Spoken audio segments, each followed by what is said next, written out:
Katargam Lalita circle પાસે decay નગરમાં ફૂલ ફર્નિચરવાળો બંગલો છે. જોતાની સાથે જ ગમી જાય તેવો છે.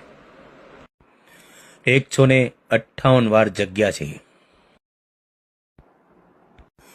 પ્લોટના ભાવમાં આલીશાન બંગલો મળી જવાનો છે. કિંમતની વાત કરીએ તો 1,25,00,000 રૂપિયા કિંમત રાખેલ છે. બેઠકમાં માન સન્માન થશે. ઓફર આપવાની છૂટ છે. સ્ક્રીન પર નંબર આપેલા છે. જલ્દી કોન્ટેક કરો. સુરતમાં આવીને આવી ઘણી બધી મિલકત વેચવાની છે. ધીરે ધીરે હું તમને બધી જ પ્રોપર્ટીની માહિતી આપીશ. તો મિત્રો, તમે ફોલો કરજો, લાઈક કરજો, સબસ્ક્રાઈબ કરજો. આવીને આવી જ હું તમને અપડેટ આપતો રહીશ. કતારગામમાં માત્ર પ્લોટિંગના ભાવ જ 1,00,000 રૂપિયાનો વાર છે. અને આ તો 158 વારમાં મસ્ત બંગલો.